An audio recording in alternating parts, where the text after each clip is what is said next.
महाराष्ट्र के महसूल मंत्री चंद्रशेखर बावनकुळे ने कहा कि नागपुर शहर, जिले और विदर्भ में 86,000 हेक्टेयर जंगली जमीन को लेकर सुप्रीम कोर्ट में मामला चल रहा है। इस संबंध में जिन लोगों के घर इस जमीन पर है, उन्होंने अपने घरों को वैध कराने के लिए मुख्यमंत्री से मुलाकात की थी। राजस्व मंत्री चंद्रशेखर बावनकुळे ने कहा कि चूंकि अजित पवार विदेश में है, इस पर अभी चर्चा नहीं हुई है, लेकिन मुझे लगता है कि आज इस पर चर्चा होगी। ठाकरे परिवार द्वारा मोदी की आलोचना पर बावनकुळे ने कहा कि नरेंद्र मोदी ने अपने जीवन की शुरुआत एक छोटे से पन्ने से की थी और बहुत संघर्ष किया, तब जाकर वह प्रधानमंत्री बने। उद्धव ठाकरे मोदी की बराबरी नहीं कर सकते। सीआरजेड में जमीन के साथ छेड़छाड़ के मामले में उन्होंने कहा कि यदि यह राजस्व विभाग के अंतर्गत आता है तो वह इसे निश्चित रूप से जांचेंगे। गायकवाड़ द्वारा किए गए दुर्व्यवहार पर उन्होंने कहा कि हम जनता के सेवक हैं और हमें जनता के सामने झुककर काम करना चाहिए। सुरेश धस के बारे में उन्होंने कहा कि उन्होंने उनसे 2-3 बार बात की है, अब देवेंद्र फडणवीस उनसे बात करेंगे। हमें सरकार में अपना पक्ष रखना चाहिए। एसटी घोटाले पर उन्होंने कहा कि इस पर विभाग के मंत्री और मुख्यमंत्री चर्चा करेंगे। स्थानीय स्वशासन चुनाव पर उन्होंने कहा कि उनकी पार्टी की सदस्यता 1.5 करोड़ है। बड़ी संख्या में लोग मोदी और देवेंद्र फडणवीस पर भरोसा करके बीजेपी से जुड़ने के लिए हमारे पास आ रहे हैं। आगामी स्थानीय स्वशासन निकाय चुनाव में महायुति अपनी सफलता हासिल करेगी। मुख्यमंत्री महोदयाकडे नागपूर शहर, जिल्हा आणि विदर्भातल्या काही प्रश्नावर, खास करून झुडपी जंगल जमिनी ज्या आहे 86,000 हेक्टर विदर्भामध्ये सुप्रीम कोर्टमध्ये केस सुरू आहे आणि विभागीय आयुक्ताकडनं काही त्या ठिकाणी झुडपी जंगल जमीन सोडवण्याकरता जी अहवाल आहे तो सादर झाला आहे, पण एक समिती आली आहे। त्या समितीसमोरही आता आमचं कामकाज पुढे जात आहे। विदर्भातल्या 86,000 हेक्टर झुडपी जंगलाच्या जमिनी ज्यावर लोकांची घरे आहेत ते घरं कायदेशीर करून देण्याकरता मी माननीय देवेंद्रजी भेट घेतली आहे। पालकमंत्री पदाचा तिढा कधीपर्यंत सुटेल? काही जिल्ह्यांचा तिढा अजून कायम आहे का? काही तिढा नाही आहे। अजितदादा नव्हते, ते विदेशात होते, त्यामुळं चर्चा व्हायची। आज मला वाटतं चर्चा पूर्ण होईल। कल जरांगे पाटिल के ऊपर गुना दाखल हुआ है क्या? नहीं, सरकार जो पुलिस की जो कंप्लेंट आती है उसके ऊपर गुना दाखल होते रहता है। संजय गायकवाड यांनी काल मोदींवर टीका केली होती, त्यांच्या दौऱ्यांवर टीका केलेली आहे की मोदी विदेशात जातात यावर। खरं तर माननीय पंतप्रधान मोदीजी यांनी आपलं आयुष्य हे एका छोट्याशा पानटपरीवरनं, चहाच्या दुकानावरनं सुरू केलं। अत्यंत हाल अपेक्षा आणि मोठा संघर्ष करून मोदीजी देशाचे पंतप्रधान या पदापर्यंत पोहोचले। त्यांच्या आयुष्याचा जर अभ्यास केला तर टाचणी इतकी बरोबरी उद्धव ठाकरे करू शकत नाही। टाचणी इतकी बरोबरी उद्धव ठाकरे हे मोदींची करू शकत नाही। उद्धव ठाकरेंना हे समजलं पाहिजे की मोदीजींनी आपलं संपूर्ण आयुष्य हे 140 कोटी जनतेकरता समर्पित केलं आहे। त्यांचा समर्पण, त्यांचा त्याग हा सूर्यप्रकाशा इतकं सत्य आहे आणि अशा व्यक्तीवर उद्धव ठाकरेंनी बोलणे खरं तर सामनामध्ये छापून आलं असतं तर बरं झालं असतं की अतिविलासी उद्धव ठाकरे मातोश्री 2 मध्ये कसे राहतात, कसा अतिविलास करतात, 2.5 वर्ष मुख्यमंत्री म्हणून कसा अतिविलास केला, 2 दिवस सुद्धा मंत्रालयात नाही आले, 2 दिवस विधान भवनात नाही आले, स्वतःला काचेच्या कॅबिनमध्ये बसून त्या ठिकाणी अतिविलास केला। उद्धव ठाकरेजींनी अतिविलासावर बोलू नये। खरं तर केजरीवालाच्या शीशमहलवर सपोर्ट करण्याकरता उद्धव ठाकरे बोलले आहेत। मोदीजीवर बोलण्याची लायकी नाही आहे।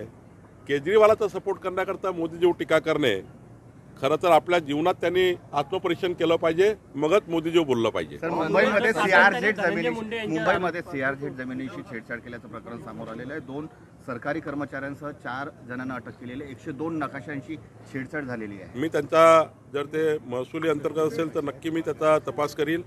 जर अर्बन डेव्हलपमेंट संबंधी असतील तर एकनाथ शिंदेजीशी मी बोलीन। संजय गायकवाड यांनी मतदारांना शिव्या दिल्या, काल त्याच्यावर मोठ्या प्रमाणात गदारोळ झाला आणि अनेक जण त्याच्यावर आरोप करत आहे, ज्या पद्धतीने वक्तव्य केलं जात आहे, नाराजी व्यक्त। खरं तर आम्ही निवडून आलेले प्रतिनिधी जे आहेत ते पब्लिक सर्वंट आहोत, जनसेवक आहोत आणि जनसेवकांनी जनतेच्या आणि मतदारांच्या समोर नतमस्तक होऊनच त्या ठिकाणी आपला कारभार केला पाहिजे। छत्रपती शिवाजी महाराजांची जी शिकवण आहे ती शिकवण आपण अंगीकारली पाहिजे. खरं तर आम्ही सेवकाच्या भूमिकेत असलं पाहिजे आणि त्यामुळे मतदाराबद्दल त्यांनी काय भूमिका मांडली याबद्दल मला बोलायचं नाही. पण माझी मात्र भूमिका आहे की मतदार सर्वोपरी आहे, आमच्या जनताही सर्वोपरी आमच्याकरता आहे आणि जनतेला नतमस्तक होऊनच आम्ही या ठिकाणी काम करतो. देवेंद्र फडणवीस सरकार जे या ठिकाणी आलं आहे, आमचं सरकार आलं आहे, हे जनतेला नतमस्तक करून जनतेचे आभार मानून आम्ही या पदावर बसलेलो आहोत आणि आम्ही ठरवलं आहे की जनतेला जी आम्ही वचनं दिली आहे ते 5 वर्ष पूर्ण पाडू. जनता आमच्याकरता सर्वोपरी आहे. आम्ही कोणीही राजे नाही आहोत, तो सेवक आहोत. सेवकाच्या भूमिकेमध्ये आम्ही आहोत. सुरेशदास सातत्याने धनंजय मुंडे यांच्यावर आरोप करत आहे, कुठेतरी महायुतीमध्ये तणाव वाटताना दिसत आहे. धनंजय सुरेश धसांना मी 2-3दा बोललो आहे. माननीय देवेंद्रजी त्यांच्याशी बोलतील. पण निश्चितपणे खरं तर ज्या भूमिका आहेत त्या पक्षामध्ये किंवा सरकारमध्ये मांडल्या पाहिजे. सरकारच्या संबंधित सरकारमध्ये मांडल्या पाहिजे, पक्षासंबंधित माझ्याकडे मांडल्या पाहिजे. पण पब्लिकच्या व्यासपीठावर त्या ठिकाणी कोणतीही गोष्ट उजागर करण्याऐवजी सरकारकडे दिली पाहिजे. सरकारने जर ॲक्शन नाही घेतली पुढचा प्रश्न आहे. पण बीडच्या प्रकरणात देवेंद्रजींनी सर्व प्रकारच्या चौकशाला ते समोर म्हणजे लावलेलं आहे. अशी एकही चौकशी नाही की बीडच्या प्रकरणात सुरू नाही आहे आणि देवेंद्रजींना नजरेत ज्या ज्या गोष्टी येतील ते पूर्ण करतील आणि 100% आरोपीला कडक शासन होईल. अजित पवार ने भाषण में ये कहा है कि तुमने मुझे वोट दिया है तो तुम मेरे मालक नहीं है, क्या कहें? देखिए अजीत दादा की भूमिका क्या है मैंने सुना नहीं है, लेकिन मेरी और हमारी सरकार की भूमिका है कि जनता ये सर्वोपरि है. जनता ही हमारी मालक है, वही हमारा डिसाइड करती है.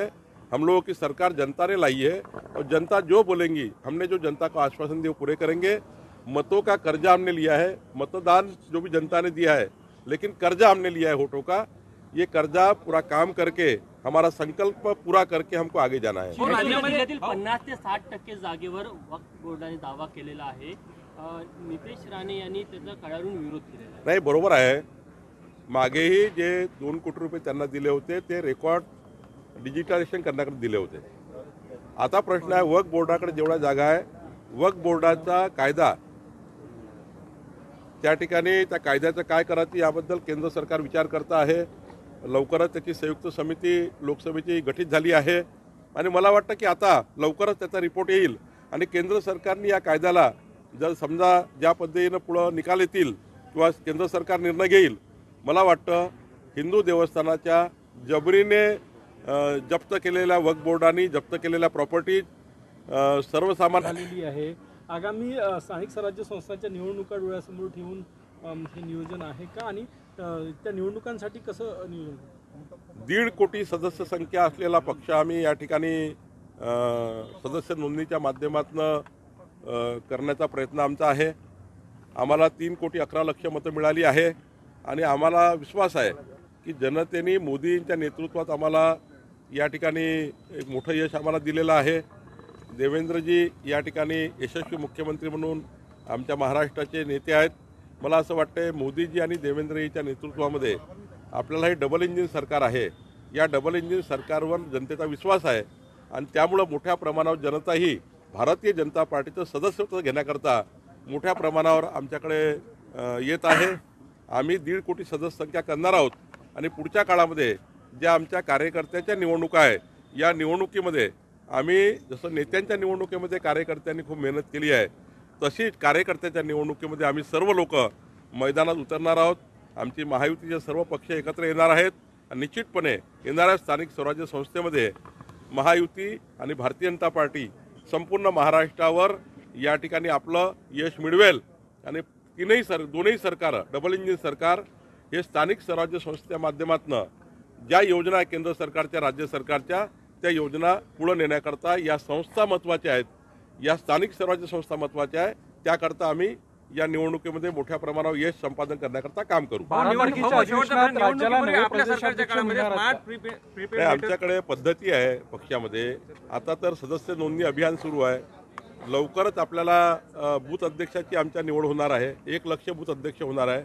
मग आमच्या तालुका अध्यक्षाच्या निवडी आहे, मग जिल्हा अध्यक्षाच्या निवडी आहे. ही प्रक्रिया पूर्ण केल्यावरच प्रदेशाध्यक्षाची निवड होतं. त्यामुळं थोडा काळ लागेल पण निश्चितपणे आम्ही हे प्रक्रिया लवकर करू. आमची सदस्यता अभियान संपलं की आता आम्ही पुढच्या प्रक्रियेला लागणार आहोत. सर्वसामान्यांना स्मार्ट प्रीपेड मीटर न बसविण्याचे आदेश पूर्वीचे आपल्या सरकारने दिले होते, मात्र काही ठिकाणी छुप्या पद्धतीने स्मार्ट मीटर बसविण्यात येत आहे. माननीय देवेंद्रजींनी अत्यंत सरळ आणि नम्रपणाने सांगितलं आहे की महाराष्ट्राच्या सर्वसाधारण जनतेला स्मार्ट मीटर लागणार नाही. देवेंद्रजी ऊर्जा मंत्री आहे, ते आपल्याला अधिक सांगतील. चायनामध्ये जो व्हायरस आलेला आहे